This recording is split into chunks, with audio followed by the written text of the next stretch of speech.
Almost if he knew from the beginning that it would be his consummate project, Donald Trump assembled the site for Trump Tower in 1978 and 1979 with a patience and brilliance he would never again equal, perhaps. Some would say. I would say, Vincent. Hello, welcome to the Atlantic Current. I'm Tull from the Irish Politics newsletter, and as always, I'm here with Vince Martin from Wall Street and Maine.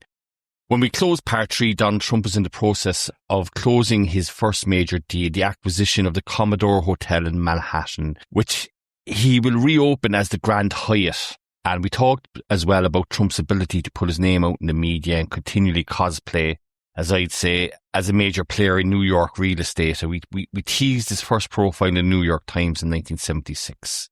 Yeah, that's about where we're going to pick up the story today. That story, the genesis, I think, of the Trump myth. You might say the original sin, but very much this combination of credulous reporting and also a little bit of snide condescension as well. It's a template that I think the New York media in particular picks up on as Trump becomes ever more famous. But it's also an article where the facts being in the Times very clearly established the myth of Trump in the paper of record, as the Times is known as a major New York builder. The New York Times article opens, he's tall, lean and blonde with dazzling white teeth, and he looks ever so much like Robert Redford. He rides around town in a chauffeured silver Cadillac with his initials DJT on the plates. He dates slinky fashion models, belongs to the most elegant clubs, and at only 30 years of age, his estimate is worth more than $200 million. That's quite the puff piece, Vincent. I've come across a lot of sycophancy journalists over the years, and that is just astonishing. It really is. Yeah. Looking like Robert Redford. My good God, man, the poor man's turning in his grave. That 200 million, I'm going to put that down as another lie. I think that might be slightly inflated. We'll talk about that in just a second. Now, in fairness, the sentence is written that, Trump himself estimates that he's worth more than $200 million. But the article also says that he has 3 major projects in the works, which are the Commodore, the Convention Center, and the rail yards. He doesn't own the Commodore yet. He's not working on it. The other 2 projects he never gets anywhere on. As bad as that introduction is, the best sentence in the article is when the author writes that Donald, quote, says he is publicity shy. It's like saying Tull's not interested in politics, is what that's. Yeah. I mean, it is just wild. Fred makes an appearance. He gives the same 2 lines he did in 1973. Everything Donald touches turns to gold. And the thing about him being the only one interested in the business. Donald Trump repeats the lie that his father had said, which we talked about in part 1, that they're Swedish, not German. There is a supposed deal that the reporter witnesses where Trump makes $140,000 in commissions in 20 minutes. If you believe that deal happened. We also own some property in Manhattan. We'd be happy to sell you. Just reach out to us on Twitter. Yeah. Trump says he owns a house in Beverly Hills, the most exclusive neighborhood in Los Angeles, and that he is doing real estate deals in California. All of this is imaginary. Or it's lies, stunning to look back. Lies is what it is. It's not imaginary, it's lies. Okay. All of these are lies. It is stunning to look back. It is so brazen. When we started this, I was like, yeah, I mean, of course, he always told stories in his business career and he was always inflating things. I didn't realize just how flat out black and white some of this stuff is. Yeah. He's notorious, for instance, for inflating his net worth. People have talked about that for years. People joked about that in the 1980s when he was riding high. They still joke about it now? Of course, yeah. And it's stunning that this is in the New York Times. There is a little bit of balance. The author curiously writes that other developers say nice things about Donald, but their quotes are pretty passive-aggressive. There's Harry Helmsley, whose company at the time literally owned the Empire State Building. He says that Trump is, quote, very active around town. I just hope he can put his deals together. But they also quote some people who are on the finance side of the industry who say Trump is, quote, overrated. I'd agree, yes. Yeah, quote, totally obnoxious. Yes, totally on board with that.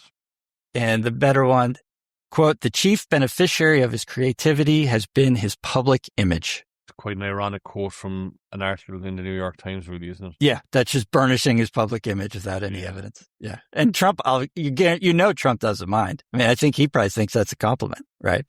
The New York Times quoting passive-aggressive comments while equally giving him the launch pad for his future reality career. It's deeply ironic, isn't it? It's strange to have those quotes in an article that also features the subject just sort of saying things and the reporter mostly uncritically repeating them. But I do really think this article gets to idea that we wanted to play with here, which is, again, if you can step away from the politics, Donald Trump as a cultural figure, I think is legitimately an innovator.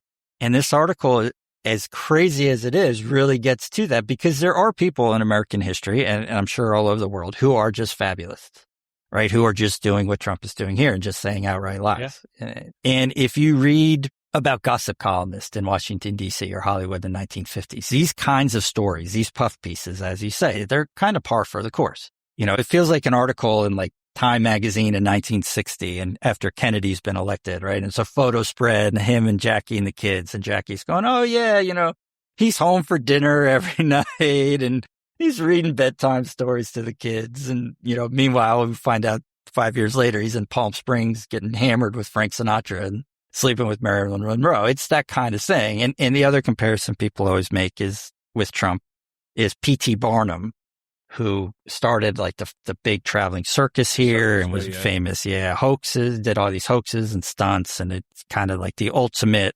attention grabber, the ultimate barker. He kind of still has that reputation. People compare Trump to that, a carnival barker, right? That kind of stuff. But where Trump, I think, is unique, and you really see that here, he's the first person that I can find who takes these techniques, these puff pieces, these lies, this aim to grab attention, and he applies them purely to himself at a time when he's nobody. As you said a little while ago, right? When he's gone nowhere. He's just a rich guy's son. He hasn't accomplished anything. And if you see that, I think that gets to the characterization we said up front, where he is the first reality television character. He doesn't have a reality TV show, but he absolutely goes that route of creating a myth, creating a mystique, creating action around him. I mean, that deal he does in front of the reporter. I mean, she literally writes, oh yeah, he made $140,000 in 20 minutes. And she says it's because he held terms. Like, it's the most obvious reality television show scene ever. Yeah, scripted. Yeah, of course. The whole point of the article, oh, yeah, somebody paid him $140,000 to sit on the phone for 20 minutes and just say, no, we're not negotiating. Like, that's not, I mean, come on. It is that level of reality TV thing. Reality TV before it was reality TV. Yeah. But he creates these techniques, which, as I said before, we know everywhere, right? He looks like an Instagram influencer, right? Posing in front of a Ferrari in Dubai that is, somebody else's or whatever it is. So a smart journalist able to read between the lines, and I'm sure the New York Times had plenty of them at that time. It was the peak of written journalism, I suppose. Why does the media go along with this? Why are they engaging in this charade that Trump is, Yeah. A little bit in that article, I think, is a snobbery we talked about before, where the angle of the story is, oh, look, this guy, he made all his money in the outer boroughs, in Brooklyn and Queens. But that doesn't really count. Now his kid's coming to Manhattan, he's coming to the big leagues, and he's trying to do it. Like, you can kind of get that sense. Parvenu. He's a parvenu, yes. For sure. When you're talking about his early forays into property development, the older, bigger boys in Manhattan would have seen him as a parvenu, and quite similarly, when he gets into politics later, he was seen as a parvenu then as well also. Yeah, so that's part of it. I think the fact that Fred Sr. is involved is a big part of it. He's a legit guy, and he's vouching for his son on the record. Yes. He has medals, Vincent. Like we'd like to say in Ireland, show me your medals. Yeah, he has medals. And he also had a reputation when the Fred Trump organization, as it was known, put out a press release, oh, we're building an apartment complex in Brooklyn. That's because they were building an apartment complex in Brooklyn. They acquired the land. They had gotten the approvals. They had gotten the funding. He has real credibility. It changes a little bit towards the end of his career. In this dry spell, he tries to pull some stunts. So when Fred is in the Times and he says, everything Donald touches turns to gold, reporters probably do think that Donald's done something, that he has actually touched something beyond a model at the 21 Club. But the biggest thing is that once again, Trump bumps up against a big societal trend. And this is the decline of urban America and of New York in particular. Some listeners will probably have a sense of this, but in the 1970s, New York City is just an absolute disaster. the city loses 10% of its population during the decade. Where did I didn't even realize. Where did they go? Well, part of it's white flight that we talked about. They are leaving the environs of the city for the suburbs. The move to what's known as the Sun Belt, the move south, has just started. That's probably not a huge factor. I think most of it's white flight. Okay. In 1955, the city has 306 murders. In 1979, 1,733 murders in New York City. The figure will actually go up further in the 1980s. Crime of all kinds has doubled and tripled or worse, rapes, burglary, theft, petty crime is just everywhere. Yes, Vincent, there's a whole raft of movies about 1970s and early 80s New York. I'm thinking Serpico and all kinds of Godfather movies that, portray it as some sort of dystopian hellscape that's a blight on the United States. They're dystopian movies, but they're not sci-fi. Yeah. 1974 is Death Wish. Yes. The absolute epitome of what we're saying. It's Charles Bronson. He's just an architect. His family gets brutally attacked and he becomes a vigilante killer. It's a huge hit because people love the catharsis, right, of somebody fighting back against the cities that they view as failing. There's Taxi Driver. De Niro he's lost his mind. And the famous line there, he's in Times Square, which, a lot of listeners know as sort of like this monument to American capitalism and tourism, right? In the 1970s, it is all. Yeah. It's prostitutes and drugs and what we call peep shows. And if you don't know that term, I think you can probably figure out what you're peeping at. Yeah, in Taxi Driver, De Niro's character actually just goes to Times Square and goes, someday a real rain will come and wash all this scum off the streets.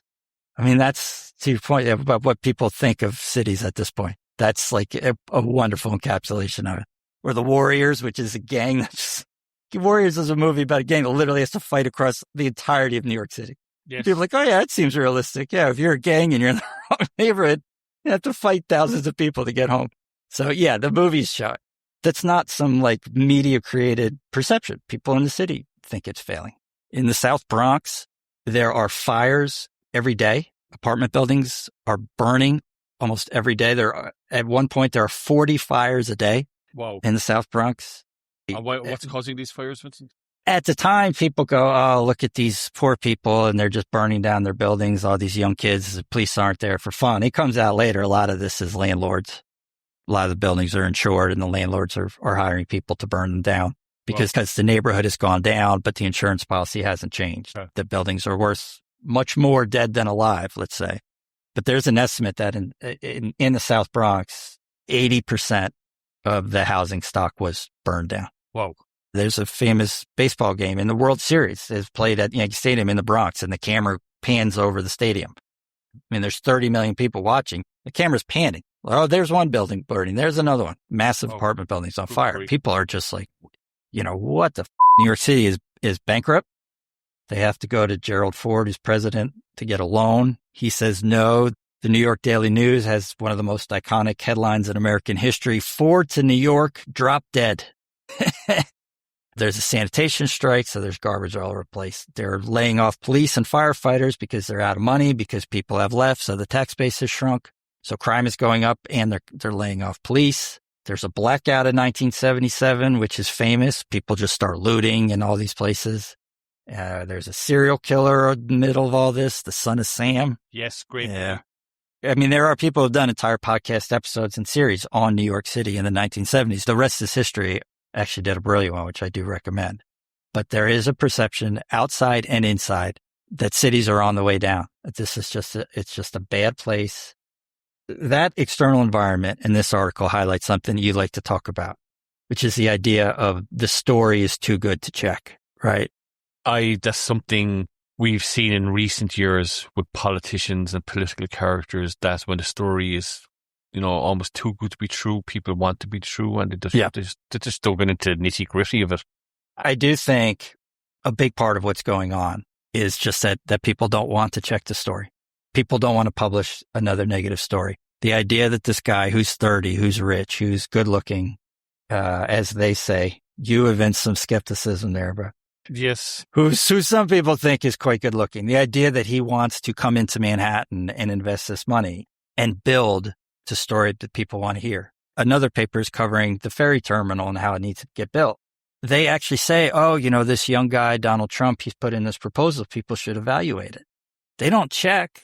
People want to write, oh, yeah, this guy, maybe he can give us a new ferry terminal, because the old ferry terminal is like literally falling apart. I mean, it's decrepit. His timing is perfect, right? People want that optimism. People want a young guy to come in and say, no, you know what? Manhattan's going to be fine. I'm going to build. I'm going to fix things. I'm going to fix the neighborhood around Grand Central. I'm going to create a new convention center. People don't really want to check that story. There are some critics of how Trump does business. We've mentioned Wayne Barrett a couple times, including in the opening quote of this episode. He is a journalist for the Village Voice, an independent left-wing paper in New York City. And in 1979, Barrett writes a two-part series on essentially the corruption behind Trump's win of the option that he wound up getting for the West Side rail yards. This series by Barrett, though, I think actually probably does more good than harm for Trump. I've tried to read the articles twice. They are just so dense. It's really hard to follow. The entire story is just basically 3 years of favor trading. And even as you're reading it, you can't remember who paid off who and why. And then you're 4 pages ahead and you're, wait, who's that guy? Why is he taking this job? Like, it's just such a thicket. There isn't a clear villain. There isn't a smoking gun. There isn't like a single quote or a single passage you can pull out if you're the New York Times then, or even if you're a political opponent 40 years later and go, oh, look, this is cheating. This is corruption. This is obvious. It just sounds like what people I think probably just would imagine happen in boardrooms in 1970s New York, right? People are calling each other, hey, you drop this deal and I'll let you have that one, or I'll give this guy a job. There's just nothing in there that truly sticks. So because it doesn't really take him down, I think it winds up in a weird way adding to his legitimacy, because it makes him seem like a player because he's in an article with all these people that are real players. They're in high levels in government, or they're significantly powerful people in business. So getting criticized in the Village Voice is almost evidence that Trump is one of them, that his business is not, as it pretty much is to this point, it's not imaginary. And nobody writes a takedown of somebody who's not actually doing anything. Vincent, it's for business. It's the same for politics. It's the same in many things in life. The only thing that's worse than being talked about is not being talked about. Yeah. So I mean, if you're mentioned in the same breath as the movers and shakers in New York City, that's only a good thing, even if you're not a mover or shaker. But if you're being mentioned in the same breath as them, that's a good thing. Of course, yeah. And particularly in an outlet like the Village Voice, because it's the kind of newspaper where there are no businessmen ever mentioned in a positive way. Yeah, look, it's a mark of pride, I'd imagine, for Trump, whereas the magazine is trying to write as some sort of mark of shame. Most people in Trump's situation would wear that as a badge of pride under their lapels, I'd imagine. I think so. I think people like Trump and the people he's dealing with would wear it as a mark of pride. As we said before, he doesn't drink, but I would not be surprised if somebody toasted him the day that article came out. Kind of a good-natured slap on the back. Hey, buddy, you made it. The Village Voice said you're a sack of The sky's the limit from here, my friend. There's nothing that would endear you to the golf club set than, getting a slap on the back at scene and talking about a left-wing publication trying to take you down. That's the same as well, Vincent. That is the same in Ireland as well. Now, all that said, when you get to the 1980s, to skip ahead a bit, Trump is obviously a huge figure in New York tabloids. We'll talk about how huge. And so when he runs for president, there are a few articles from people in the New York media in the 1980s who are going, yeah, our bad. Yeah, we created a monster. We didn't think this was going to happen. We just, we were writing about him all the time because he sold no newspapers. Buyer's remorse, otherwise known as. Yeah, a little bit. And he does. He sells unbelievable newspapers. The one thing about that, though, and I can't answer, and I haven't found anyone who can. I'm not sure why he's great press.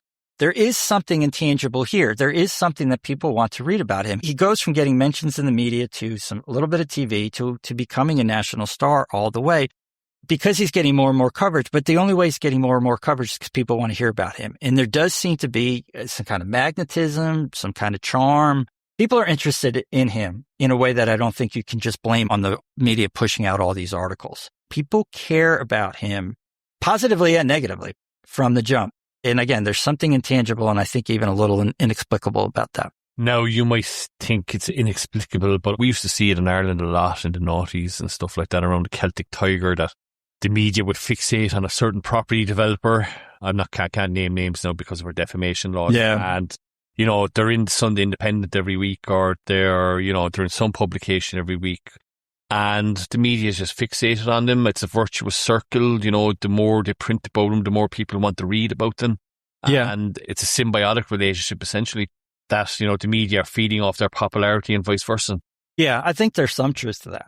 But it kind of exists, I think, because of Trump to some extent. I don't think that there are people before that. Rich people kind of didn't get a lot of attention, even here. It's surprising. I actually did look back at this. People knew who some of the big names were, but they were covered in the media mostly because of their business activities. They didn't make the crossover to celebrity. And that, I think, is another innovation for Trump, the idea of a business person being celebrity. And of course, now part of the reason he can make that transition is because he's a fake business person. Mm. So the people who are real guys, Harry Helmsley, who literally owns the Empire State Building, he can't go sit for a profile in the New York Times. It costs him tons of money, right? He's got meetings, he's got text things, he's got developments. He's working all day. One of Trump's secret strengths with media over time, he's available. And reporters talk about that. I was like, oh, he was always available for a quote. Well, why do you think he was always available for a quote? It's because he wasn't in meetings. It's because he wasn't sitting 6 hours with his tax people, planning out his multi-year strategy for his empire. It's because he wasn't really working that hard. And also that continues to this day. Journalists to this day are still ringing him up randomly, looking at getting a quote off him. Even now, as president, that's still happening. All the time, yeah. Oh, yeah, we called Trump's personal cell phone number. Here's an 8,000-word article on what he said at 11 o'clock on Sunday morning. Yeah, I mean, he starts that here. I think he does learn that lesson very quickly. If you always pick up the phone, you can get in the newspaper. I was going to ask you, Vincent, do you think this is planned? But I think it obviously is now at this stage, is it? I mean, it's opportunistic, of course, to go into Manhattan to gain media attention by playing a certain angle, make his name. And I was kind of wondering, is it luck or was it planned? I think it was planned. I actually think it's more luck. I really do. Yeah, I think he stumbles into all these things that kind of work. I mean, the move into Manhattan is just an accident of birth.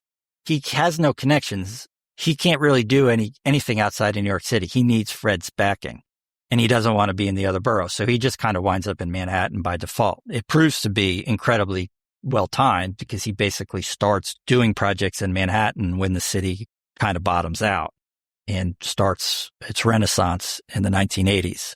That proves very fruitful for him. In terms of the media, I don't know. Again, you can't ask him. There's no reliable source to say, oh, was he trying to do this? Because the other question about to what extent this is strategy, the question you have to ask is, how much does he himself know? When he's doing this profile in the New York Times, does he know he's lying?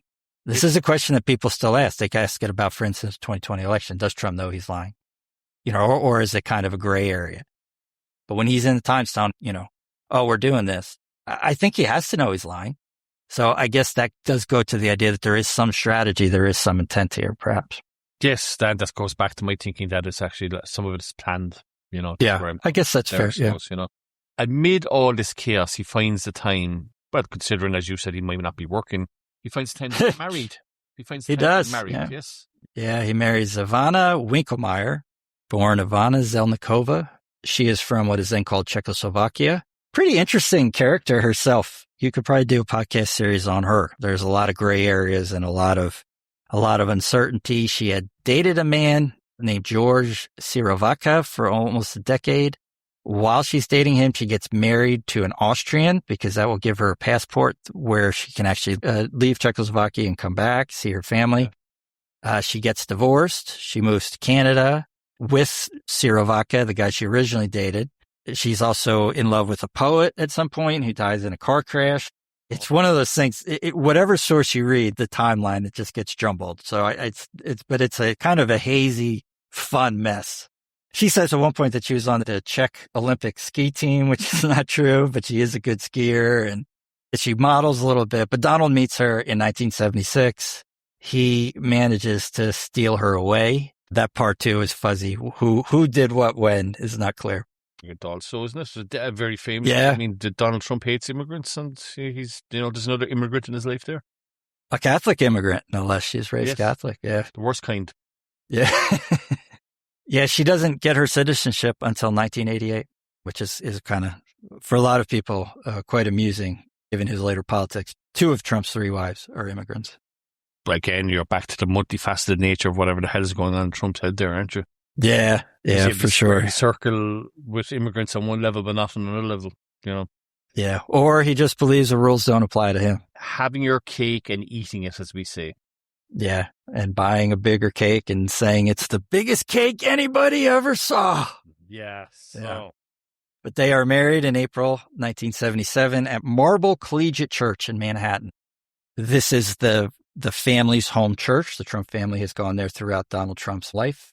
The wedding is officiated by a pastor named Norman Vincent Peale, who is famous nationally, legitimately. He wrote a book in 1952. It's called The Power of Positive Thinking. It is one of the most popular self-help books of the day, I think of the entire post-war period, hugely influential. And for years afterwards, people will argue that Donald Trump himself was hugely influenced by the idea that if you simply think big and talk big, success will follow.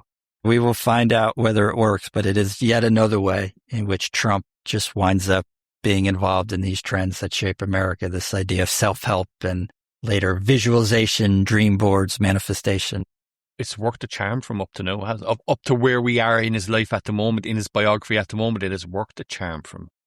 It has worked. Donald Trump Jr., their first child, was born New Year's Eve of that year. Auspicious.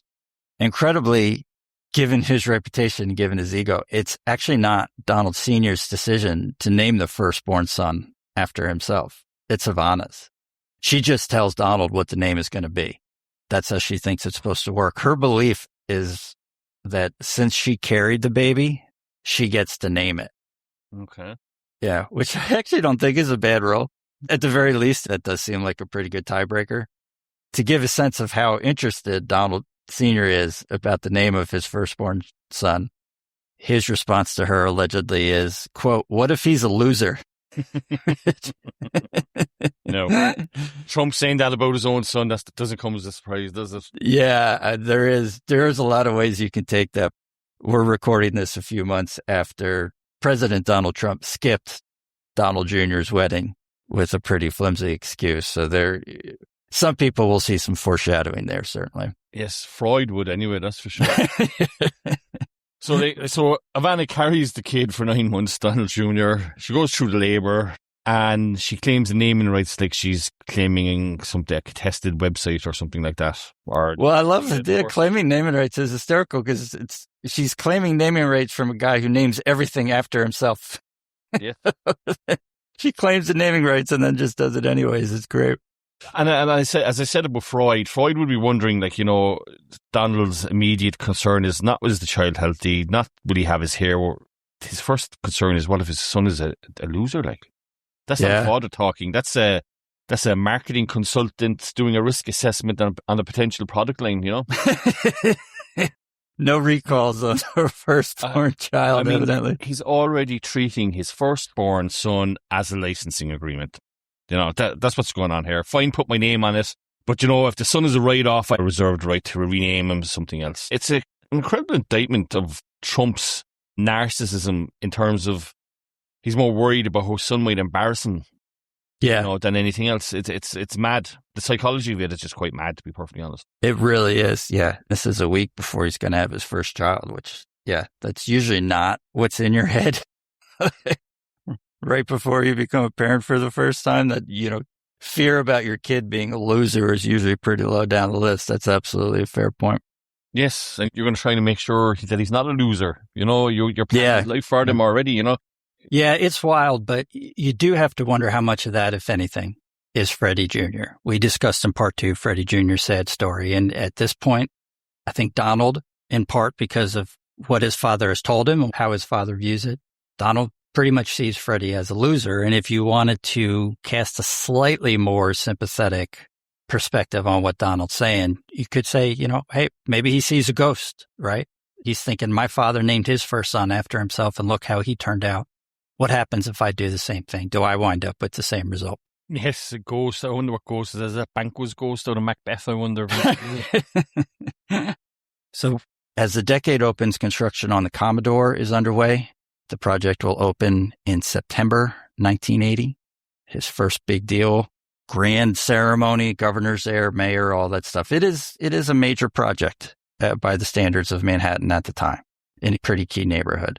And that seems to set his business career up well for the decade. But I actually do think it's his role as an entertainer rather than a builder. His role as media avatar for the lives of the rich that defines the decade. And it's really fascinating. The reputation of the 1980s in America, I think it's Wall Street. It's money, right? Unchecked capitalism, Ronald Reagan, the arrival of cell phones and all these things. New York City is right at the center of it. I think that's reflected in the fact for a lot of Americans, the two defining figures of the decade, the two people that they think of when they reflect on the 1980s, are probably Donald Trump and Michael Douglas in the movie Wall Street, right? Playing Gordon Gekko, the famous speech, "Greed is good." Yes, both fictional characters. I mean, a little bit. Yeah. Which itself, I think, is a meta commentary on the decade, right? As the decade starts, there is building optimism. Ronald Reagan will be elected in late 1980 on a pretty optimistic campaign for the most part. One of his campaign slogans famously is "Make America Great Again." New York City is starting to come back, thanks in part to projects like the one that Trump has completed here. And we're going to talk a little more about how that works out in a second. But we do want to stick with that media theme because it is just so important. What the New York media has done over the last few years, the Times profile has helped, kind of consistent little mentions in the various tabloids, Trump sticking his nose into every major project in New York and giving his opinion and saying he's going to do something with it. It has all led to him actually having a real reputation. And in August of 1980, he gets his first national interview. It's on the Today Show. This is a pretty significant franchise. It still runs today. You guys have this, right? Like Good Morning Ireland or things like that. Morning show with presenters.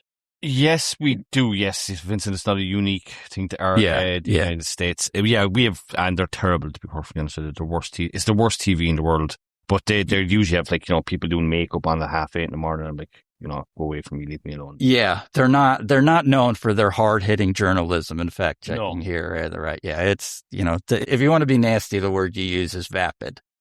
If you want to be complimentary, it's supposed to be a little light, a little fun. Start your day off right. Let's not think too hard before we've had our coffee kind of show. I mean, ironically, given what we're saying, the man who interviews Trump for this is Tom Brokaw, who actually becomes a hugely respected evening news anchor. Yeah. But you just see the playbook here. The interview opens by Brokaw saying that, quote, "There is a report around Wall Street that Trump wants to buy the World Trade Center." And yes, if you're wondering, that World Trade Center, the one that will be destroyed 22 years later. All that actually happened was he set up a meeting with the government authority that owned the towers. And he said, "I'd like to buy them." And the head of the agency said, no, you don't have the money. This is kind of a waste of our time. Trump gets all pissed off. He threatens to call the governor of New York State and get the guy fired. The guy throws Trump out of his office. Trump can't get him fired, of course, get anywhere close. He doesn't have that kind of pull politically. So then within a couple of days, articles suddenly appear in the New York newspapers that Donald Trump is trying to buy the World Trade Center. One would presume that Trump himself is probably the source. I don't think the guy who threw him out of his office is leaking that to the New York Post. But you can see in the lead up to this interview how effective that is, right? He winds up being introduced on national television as the man who might be buying the World Trade Center, even though financially and politically, there's literally zero chance of it happening. No, Vincent, most people, I'd leave that meeting and go off and have no sulk for myself, Yeah. But Trump left that meeting and he dusts himself off and he turns the rejection into a public relations event for himself. Yeah. Yeah. There's some resilience and some cleverness to it. Absolutely. And then this is something that he keeps doing all through life. I think that when he does lose, he just rebands the loss as something else. We see that right up to date. For sure. And it's a Roy Cohn lesson. Absolutely. But it's a perfect epitome of what's been going on and what will go on. He's on a national show being introduced on something that's just, as you put it in the earliest episode, just a lie, right? Yes, lies. Yeah. But it's a short puff piece. It's not really supposed to be that big a deal, but you do have that lie up front. And then Trump talks optimistically about Manhattan, which I think does help his career. We talked about the fact that people at the time want to hear someone talk positively about New York and about America. But Brokaw's last question, he asked him how much a hotel room in New York City will cost in 5 years. And Trump goes, well, it might cost $1,000. Right. Just like, man.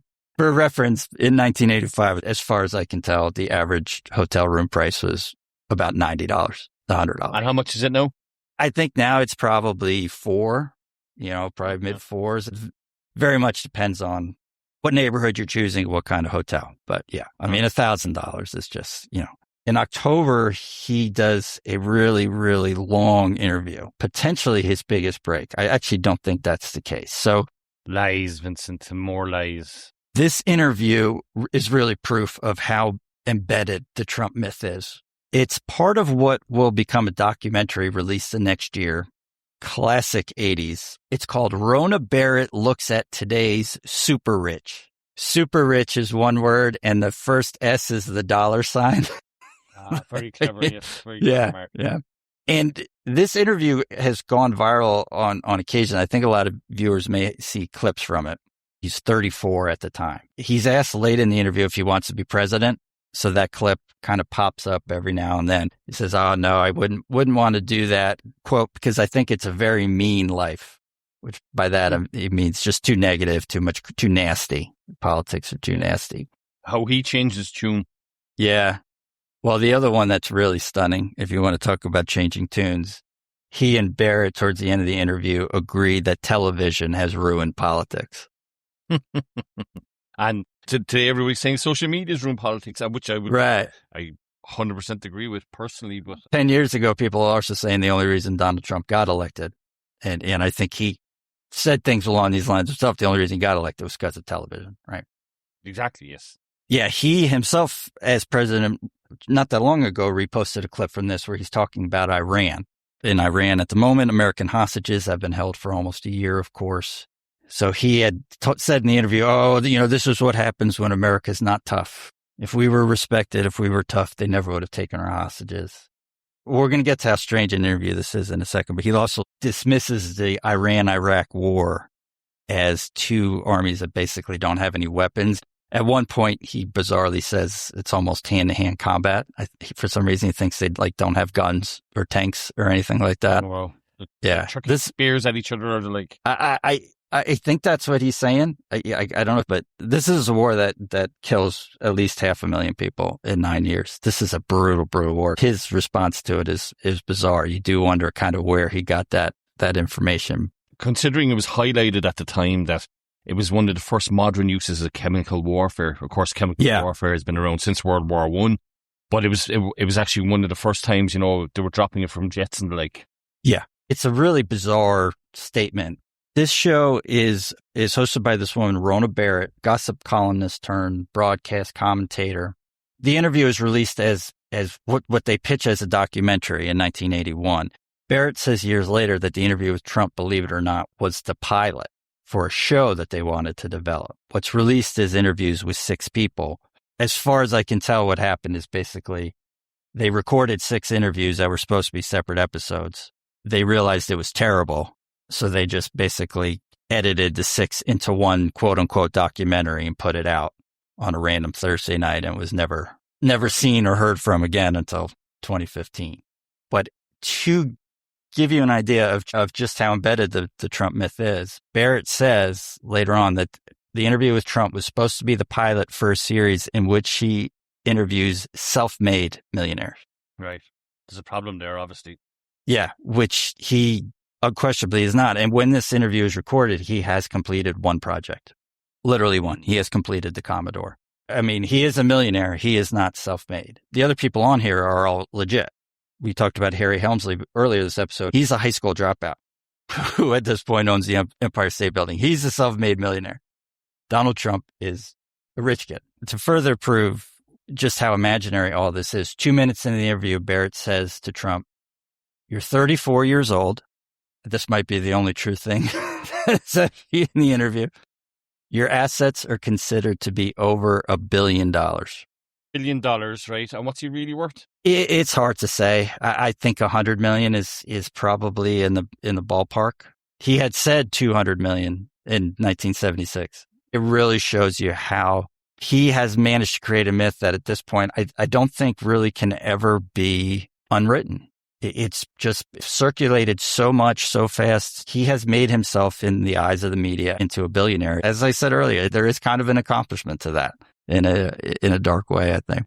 Well, I have my skepticism there, Vincent. When you say there that it's an achievement himself, to build up the myth around himself, it is on one level, but it was done with a complicit media, a very, very complicit media. One of the ironies is that it is a complicit media, it is a compliant media, because the areas of the media covering him are not the real media. It's not really the business pages. He will this decade be in the business pages for legitimate reasons. We'll talk about that. But a lot of what's going on, he's in the New York tabloids. The New York Post loves Donald Trump. They will spend unbelievable numbers of pages on Donald Trump over the years, right? He's in Post. That's a tabloid, isn't it? Yeah. Yeah, that's the Post and the Daily News have long been kind of the two tabloids. A very serious man, one of the founding fathers, Alexander Hamilton, founded the New York Post. I find that darkly amusing that his newspaper, the man of the federal papers, turned out to be his newspaper turned out to be one of the biggest tabloids in the world. Alexander Hamilton to Rupert Murdoch. Yes. And that's the ownership lineage. Listeners can draw their own conclusions there. But this interview, you can see it on YouTube, and you can also read the transcript. We'll put both on our Substack. A couple of things that jump out. One is that you can actually see the seeds of Trump. He talks about having a positive mindset, the Norman Vincent Peale thing definitely shining through. He says the world is divided between people who either have or don't have a killer instinct. That's Fred Sr. right there, as we said a couple episodes ago. He starts out with the Trumpian bluster you can see. He is talking about a new project, which he says it will be, quote, the finest building in the world. The finest in the world, the biggest, the greatest, all that. That's, as far as I could tell, that's one of the first times he ever uses that in public. So, like Vincent, he's talking about having a positive mindset, but how is the interview? Is it good? Is it awful? Is it bad? It's excruciating. Oh, really? It is so bad. Yeah. As I said, this show is a little fuzzy, so I don't know how much of it aired. I am guessing not much. It is brutal. And in his defense, he's never done this before. But he seems very uncomfortable. His answers are all really vague. And part of this, I think, is inexperience. What jumps out, though, is he has a problem, which he will eventually fix. Barrett believes the story. Barrett believes the myth. Barrett believes that he is a self-made billionaire who's doing deals all the time. And she is asking questions as such. And so Trump keeps getting caught in lies, essentially, that he is told, and he does not have an answer. So he's kind of boasting at one point. He goes, I've been doing deals since I was very young. The obvious thing for Barrett to say, well, how young? How young when you did your first deal by yourself? Trump's answer, I couldn't say. Just, like, what do you mean you can't say? Like, that's not how this works, man. That's just evasion, you know. Oh, it's straight evasion, but he's not as good. Like, that's the thing. I mean, he does that his whole life, but you can almost see him learning that he needs a lot better tricks if he's just going to spew. So she's asking about friends, you know? Yeah, she asks him. She asks him all about his friends over and over again. And she asks him about his best friend, and he blanked her. Yeah, he can't answer. She has to ask him like 4 times, and then eventually she helps him out. She goes, well, maybe you could say, you know, you have a lot of best friends, but you don't want to say who they are. And he goes, yeah. And her whole angle for this show is to try and speak to self-made people. What motivates you? What incentivizes you? Why do you keep going? Why don't you stop? He can't answer any of it because he's playing a character, because so much of it is untrue. You know? Yes. I mean, he tells her that he has no political clout. It really is stunning just how dishonest it is. It's stunning that he's doing it, and it's stunning that it works. But it works for a long time to come, of course. if nothing else, he's been consistent in his interviews throughout the years, consistently lying in them or telling untruths. The great irony, however, is that as he is making his first national television interviews and saying things that essentially aren't true, his professional life actually is moving, at least in the direction of the story that he's been telling for several years. The Grand Hyatt, the former Commodore, his first big project opens in September 1980. Overall, I think you have to say Trump does a good job managing the project. It is a ridiculously complex job. The original hotel had been built in 1919, so they want to basically overhaul it, but leave the structure intact. They have to overlay glass and steel onto the outside of the building to give it a modern look. Per Barrett's book, which comes out in 1992, they had to drill 9,000 holes into the existing building to push through these metal rods that will hold up the glass and steel. The basement of the building, since it's next to Grand Central Station, literally has railroad tracks running through it. That creates which just creates all sorts of havoc with piping and plumbing and heating. There are already tenants in there. There are squatters in there. He's dealing with the unions. It's a joint venture project. His 50% partner is Hyatt Hotels, still a very famous hotel operator to this day.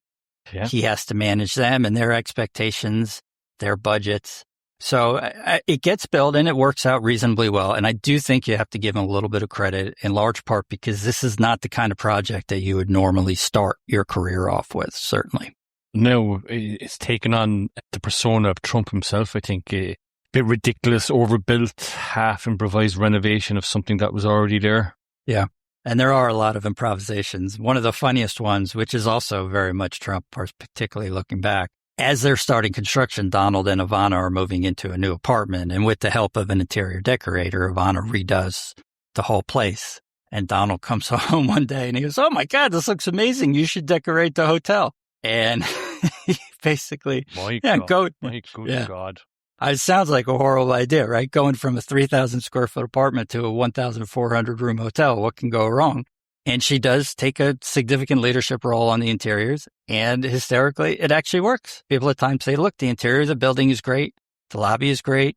The architect is very complimentary of the choices he made. She does do a really good job. And it is kind of funny because, as you said, like, oh my God, like as you read it, you're expecting the next 3 pages of the story to just be a disaster, right? Just, marble tubs falling through ceilings and paint peeling.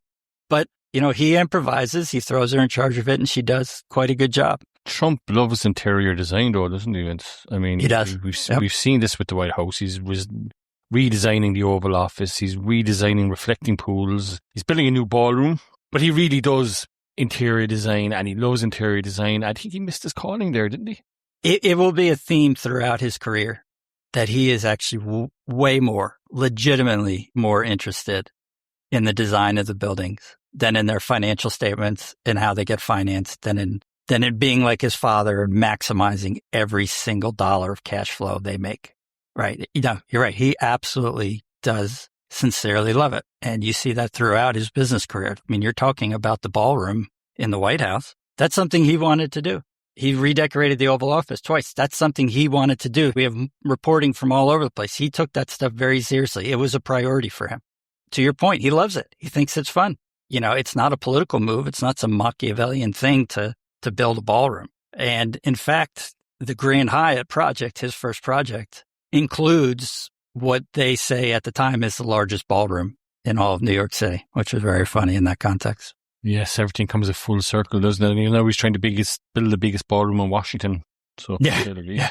Yep. It's got to be the biggest and the best, and it's got to be a ballroom. And it is almost a little bit endearing. It's really what he cares about. He doesn't care that much about who pays for the buildings and how much money they make. He cares, but not as much. What is hugely important, it is critical that these projects, starting with this one and going throughout his entire career, they have to look the way he wants them to look. There's an alternate universe there where Donald Trump doesn't go on to become the president of the United States. He goes on to become a world-famous interior designer. Yeah. And the funny thing is, if he had done that, he probably still would have wound up in reality television, right? This is true. Yes, absolutely. He was always going to end up in reality television. No matter what he did. No matter what he did in life, he was always ending up on TV. I think that's probably right, yeah.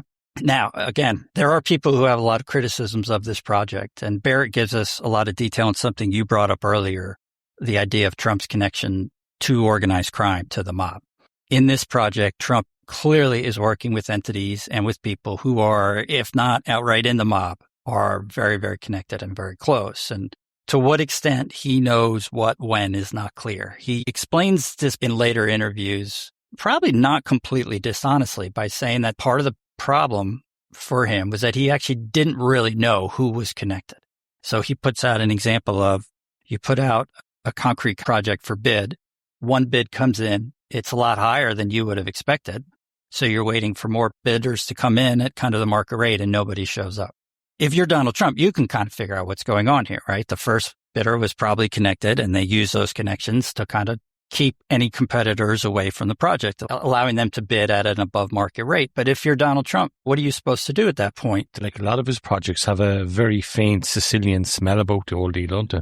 Yeah, there are a lot of connected people around in various places. Barrett's book in 1992, when it was reissued in 2015, it had a foreword, and he really goes through how many people in organized crime, not just in the U.S., not just in the Cosa Nostra, wind up actually living in Trump Tower properties, which I think undercuts Trump's defense a little bit. There are a lot of people, particularly when Trump Tower opens it, with very, very shady backgrounds, including people who are connected to autocracies and things like that. To me, I think the evidence suggests that he just kind of doesn't really care. If somebody is in organized crime and that's an issue for the project, his goal, his strategy is just to deal with it the same way he would any problem. If they're in organized crime or they're tied to an oppressive government, their dollars count the same. I don't think he really has any moral issue with it either way. He doesn't have any qualm with how these organizations operate, but he also doesn't act like self-righteously that, oh my God, these guys are pulling these strings and playing these games and ripping me off. I think to him, it's just like politics. It's just like these negotiations. It's the cost of doing business. And I think this is what he learned from Fred Sr. about how the world works. Yes. And as always, the bad guys in life usually pay the best, to be perfectly honest. Yeah. The Russians, the mob, take your pick of bad guys. They're a bit slow in paying, but when they do pay, they pay very well. So that's what Trump is thinking there. He's certainly not going to turn down, I mean, that's definitely something learned from Fred Sr. You don't turn down money over morals. Yes. I'd be a man after his own heart there as well myself. When this podcast is sponsored by Auganish Illumina. Yes. I will welcome you with open arms. Now, Vincent, this might come as a bit of a shock to you, though, okay? But I'm inclined to give Trump a bit of slack on this project, okay? Okay. Because I'm just thinking about it. If you have to drill 9,000 holes, okay, that's a lot of work. And as we said, there's trains rumbling by underneath. And I think if you squint hard enough and if you look under the floorboards, just peek through the cracks of the floorboards, it looks like a win. Yeah, you're explaining to me an area that was incredibly derelict, very rundown. New York was very rundown at the time, and he kind of cut through the red tape and he got something done. Yeah. I mean, I think at its core, that is the story. The details are quite fun and sometimes sordid and complicate that. But yeah, I think for the most part, that's actually true. He gets lucky a little bit. The neighborhood had already started to rebound by the time he opens. The city as a whole is starting to rebound. It's kind of bottomed out. But yeah, overall, and I think if you took the average 32-year-old with the same experience and you put them in charge of this project, I think the average outcome is actually worse than how it winds up being. There are a lot of ways this can go really, really badly. He gets it done. It goes over budget. I don't think that's necessarily a surprise given what he's dealing with. That will be a bigger and bigger issue going forward. But as you said, it's a complex project. Happens when you're building, or in this case, rebuilding a skyscraper in Manhattan in the late 1970s. So yeah, I think overall you're right. And as you said, he's a product of his time. He's a product of his era. Nothing gets built in New York without some sort of heavies being involved. Yeah. And at the very least, in terms of the broader story, what matters is that the project is more than successful enough for him to keep telling the same story that he's been telling for 5-6 years about being a brilliant builder and being a brilliant developer and of timing the market in Manhattan, of seeing all these things come back. Only now he actually does have some proof, and he actually has physical proof, a very huge rebuilt building that is steps from Grand Central Station. No, Trump has some medals he can show off. Yeah, you put it that way earlier about Fred Sr. Fred Sr. had medals, and now Donald has a few of his own.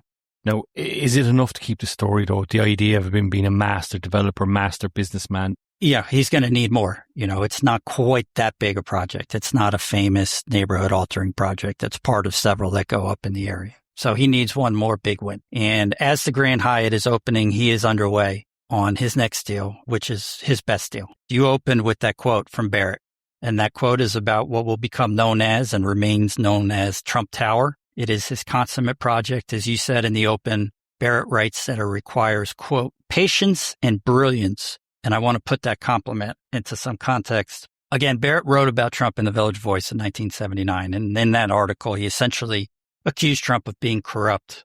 One of the most biting lines in it, he called him, quote, a user of other users, which gives you a sense of what Barrett thinks about Trump. And he will cover Trump for the next 15 years. His attitude does not change at all. Through all the lawsuits and the scandals, politics, everything, Barrett is constantly covering him quite closely and quite critically the whole time. So when Trump runs for president in 2015, Barrett is seen as sort of the authoritative source on Trump in New York in the 70s and 80s. So he is called by everybody. He is quoted in every American and I'm sure many foreign news outlets all over the place. And he is constantly doing these interviews and giving these quotes, even though he himself at the time is suffering from cancer. So much so is Barrett Trump's nemesis and vice versa that Barrett dies the day before Trump is to be inaugurated. And there are multiple people who write articles kind of in memoriam pointing out that, yeah, it had to be that way. Like there was literally no way Wayne Barrett's body was going to allow him to see that son of a be inaugurated president. So, yeah, if he is complimenting Donald Trump. It must have been a good deal. Yeah, for sure. Yeah. And I think it is. It's impressive in a couple ways. First, it is really the culmination of the idea, which we have talked about before, which I know seems weird to outsiders, that Trump, even as a native New Yorker, pines for the glamour of Manhattan relative to Queens. It's a 10, 12-mile move, whatever it is, but it is a big, big deal. And this is a big win for him because he gets a property in Manhattan, and not just on Manhattan, but on Fifth Avenue, which I think he sees as the most prestigious street, the most prestigious address in the borough. This is the famous Fifth Avenue of his presidential campaign, isn't it, Vincent? He can go up and shoot somebody on Fifth Avenue and get away with it. Yeah, yep, that's the same Fifth Avenue, yeah. I mean, that was the presidential remark heard around the world because people were shocked that he actually said it.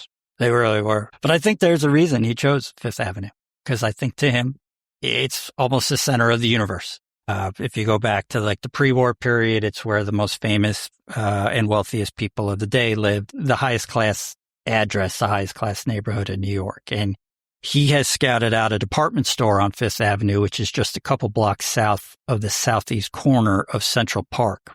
Okay. All right. Yeah. Now, he says in The Art of the Deal, which is his book published in 1987, that he had wanted the site essentially since he moved to Manhattan. I don't think that's entirely true. But as Barrett puts it, he is exceptionally patient on this. He spends years. He decides at some point he wants the site. He reaches out to the company that owns it, and he goes to the CEO. He says, yeah, I want to buy the building. And the CEO says, no, we're not doing that. Trump says, okay, sends him a very nice letter. Thank you so much for your time. For a few years, every few months, he's giving him a call. He's giving him a letter. He's gracious. He's polite. He's humble, which even at this point, Donald Trump is not humble very often. Keeps saying, oh, thanks for listening. I appreciate your time. I know how valuable it is. He's really buttering the guy up. He is playing the long game in a way that he really doesn't do very often, even in his business career. This is very un-Trump-like behavior. You're talking, patience, love letters. This is not Trump-like behavior at all, is it? No, it really does jump out. I mean, he actually talks about it in Art of the Deal, almost in that sense, like that he's playing a character. He writes about it like it was some brilliant move to reach out to the CEO this way, precisely because to him it is a move. Like this is not how he's supposed to act. He's not supposed to be polite and gracious and humble. He's trying to play the guy. And as it turns out, he doesn't quite play this guy. The CEO that Trump has been working on gets thrown out, but he gets replaced. And Trump is able to secure a meeting with the guy very quickly. Now needs to cut costs, save money. So getting rid of this store is one option. Trump sees his opportunity. He makes a deal. He buys the lease of the building. In and of itself, the deal he makes on the lease is a good one. He could have flipped it for a pretty good profit. But the lease on its own doesn't really do him that much good. He needs the land underneath the building, which a department store does not own. That land is owned by an insurance company. The insurance company is not really interested in going into business with a developer who has one project under his belt for obvious reasons. This is not what insurance companies do, right? Yes, they're very risk averse, yes. Of course, That's why they're insurance companies. Yeah, right, yeah. I mean, they buy the land. It's supposed to be a safe investment. They lease it out for 10% a year, whatever it is. They pay their policies out. They're not trying to redesign the Manhattan skyline. As you said, that's not what insurance companies do. So Trump has to convince them, which is not easy, but he does. He gives them a 50-50 split of the project. They agree to this only on the condition that he can get the project approved, quite obviously. He has to pull all these strings and use his connections, which in and of itself is not easy, but he has one more problem, and he has one more deal he has to make. This is actually 3 different deals in the process of this whole thing. He has the lease, he has the land from the insurance company, but the third issue is he needs air rights. Air rights, Vincent. This sounds very American. What are air rights? They are the right to build up over the land that you own in New York City. So the city has a formula for how high you can go on a piece of land, depending on how big that land actually is. But the air rights are transferable if you don't use them. So a neighboring building can buy your air rights and then build up into that space as high as you theoretically could build on your own property. Okay. Or they can also buy your air rights so that no one else can use it. For instance, if they want a view of Central Park or whatever it is. So there actually is like a viable market in these things. There's a viable market for fresh air is what you're telling me. When you put it that way, it does sort of sound like America can monetize and financialize everything. So, because in Ireland, if you're blocking somebody's view of the sun or the sea or whatever else, your building isn't getting built full stop. So there's no air rights whatsoever. Gotcha. Fair enough. Yeah, I mean, I think this is actually an elegant solution. I forget when it started, but it's still around today. It's still a legitimate market, and they are nowadays can be worth tens of millions of dollars. In this case, Trump is a little early and I think a little clever in understanding the true value of what these are worth. So he goes to Tiffany, the world famous jeweler who has a store right next door to the Bonwit building, which I think in and of itself is part of why he loves the deal so much. It might even be part of why he selected that location. He constantly keeps saying, as he's putting the deal together, that it is a, quote, Tiffany location, as in it's like the best brand, the best possible location in Manhattan. And in the early stages of construction, he actually gives a great deal of thought to calling it not Trump Tower, but Tiffany Tower. Oh, wow. So it's the only brand in the world that he thinks might be a little bit more valuable than his own? Pretty much. Yeah.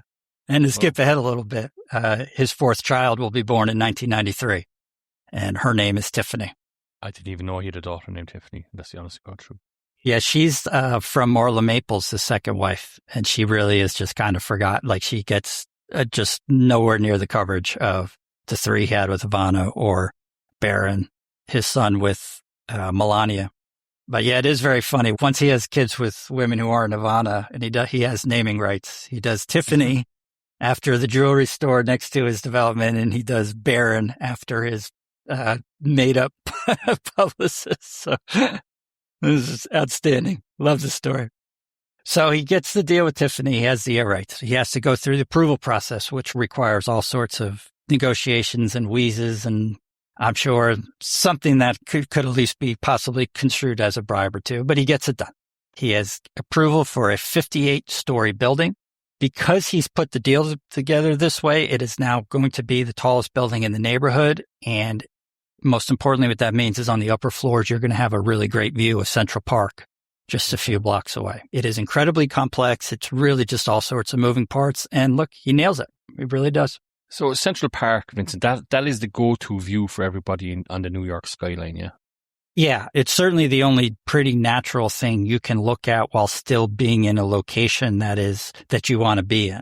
So one of the weird things about Manhattan is the far west and far east sides of the island that are on the river have always been pretty rough, in part because of like industrial beginnings and stuff, but there's also no public transit over there.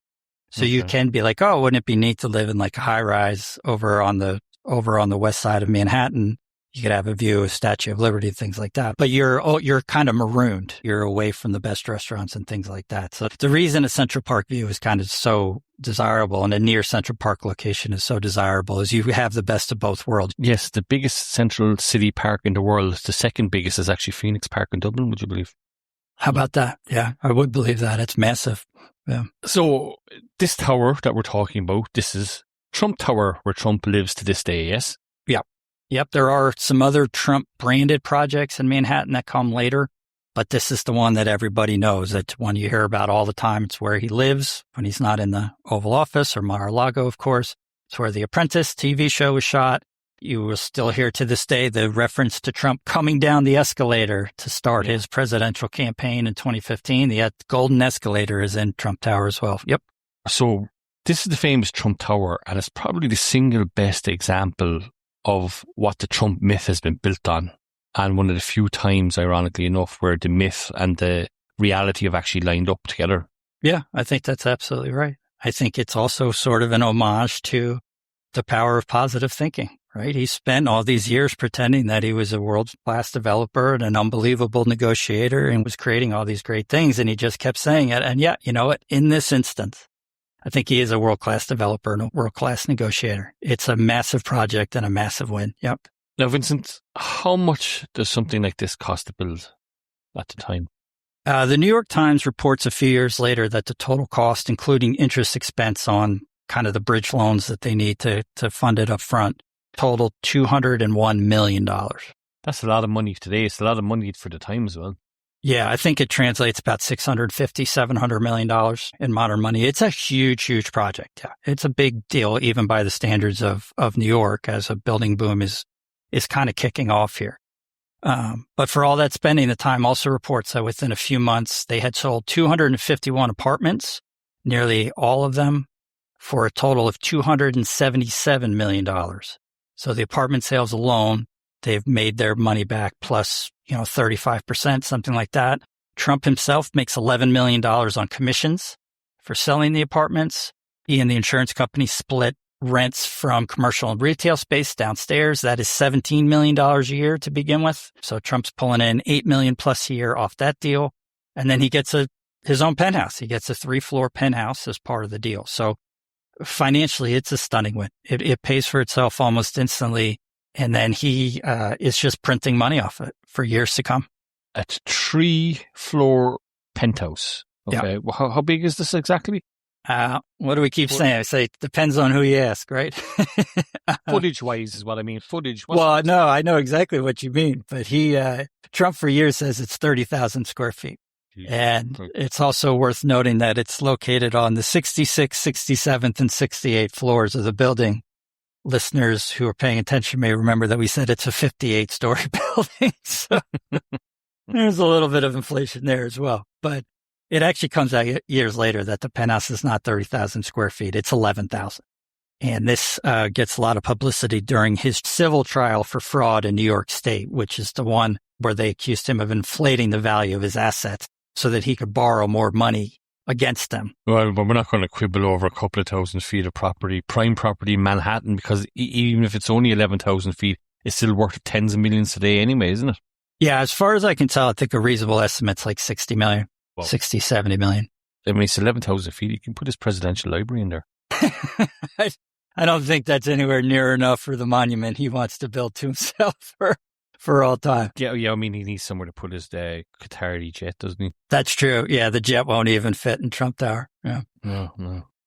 Now, again, we can try and give the balanced story. There are criticisms and allegations. The mob ties seem more concrete, pardon the pun, this time around. That part of the job, the concrete, is led by a local union whose president has been arrested multiple times, been tied to organized crime in various forms for years.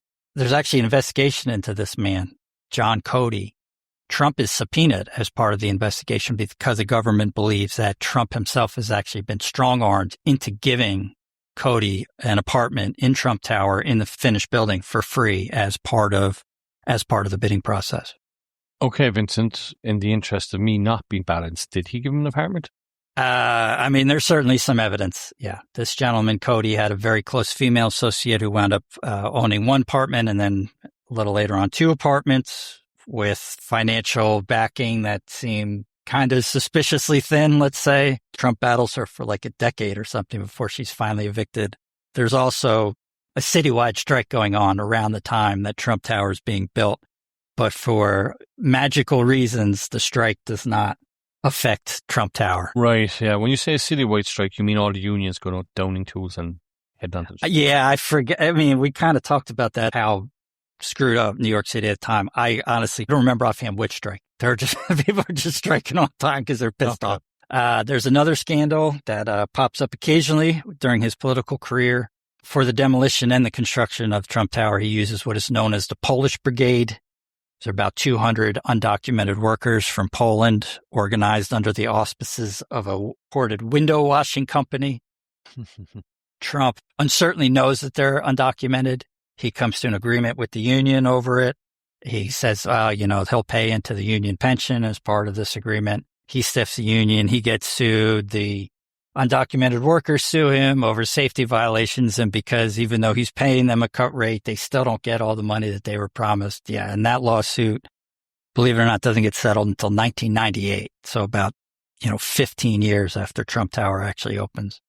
There is one more scandal, the most public scandal during the construction, which I think actually sounds kind of odd, particularly given we're talking about the mafia and undocumented immigrants and safety violations and all that. The outside of the Bonwit Teller building, this is going to be demolished to make way for Trump Tower. It had 15-foot sculptures, these Art Deco bas-relief, if I understand the pronunciation. My French pronunciation there, I apologize to everybody, but they are sculptures of classical nudes. They're on the outside of the building.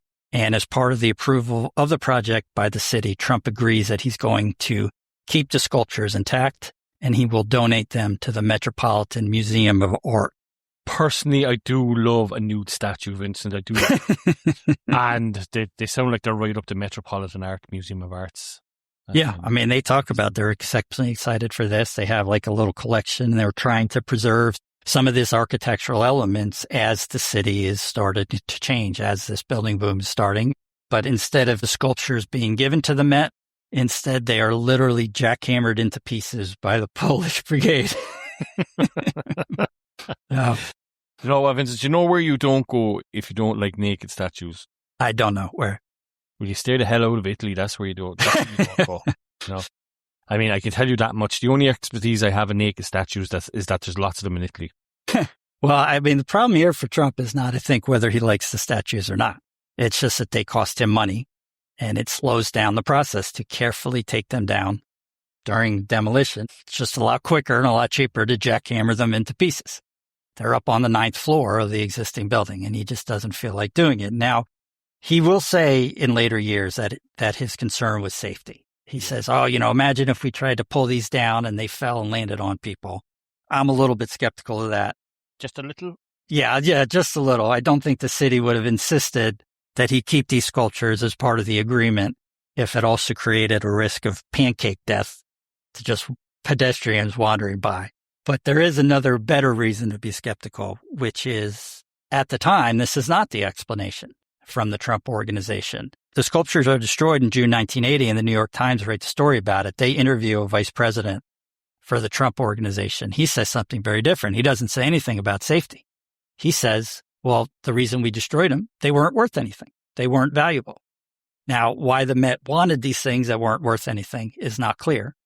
But the vice president insists that 3 independent appraisers reported that the sculptures were worth less than $9,000, while the process would have cost at least $32,000. So the Trump organization vice president in the Times is quoted, "The merit of these stones was not great enough to justify the effort to save them." All right, okay. Vincent, Trump very famously has had 2 very high-profile vice presidents in recent years. So who's this vice president you speak of? The vice president is John Barron. No. John Barron. His alter ego, the pseudonymous character. Yeah, his pseudonym. Yep, in the New York Times. Yep, June 1980. I love it. I presume John Barron, his vice president, gave the interview over the phone and not in person. He must have. That would be my guess, But I'm assuming the New York Times architecture reporter at that time was not quite familiar with Donald Trump's voice, so it might have been a little easier to get away with. But no, he must not have known Trump's voice at all, full stop. No. Yeah, I love that twist. I love that ending to this episode. It's like The Usual Suspects. Donald Trump putting an imaginary vice president in the pages of the New York Times. And we are going to leave this episode there. In the next chapter, we're going to look at Donald Trump in the 1980s as he goes on. I think it's one of the most fascinating 7-8-year runs that any American has had in the 20th century, at least. So we'll have more John Barron. We will have Trump's rise to becoming one of the most famous people in the city and eventually the U.S. And in a weird way, he will not necessarily focus on Manhattan, as you might think, but he will take himself and his business outside New York City to the Garden State, my home state, the great state of New Jersey. New Jersey, yes, we are. Vincent, we're going to get into the gambling weeds, aren't we? The gambling weeds, the American football weeds, the media weeds. Yep. Casinos, bankrupt casinos, showgirls, divorces.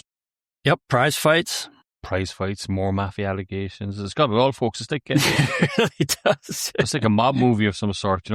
This is a blockbuster, but just so the people know, we're telling the story first. So tune in for the next episode, folks. Yeah, please do. I'm Tull from the Irish Politics Newsletter. And I'm Vince Martin from Wall Street, Maine. Thank you so much. Thank you, folks. Thank you. Bye-bye.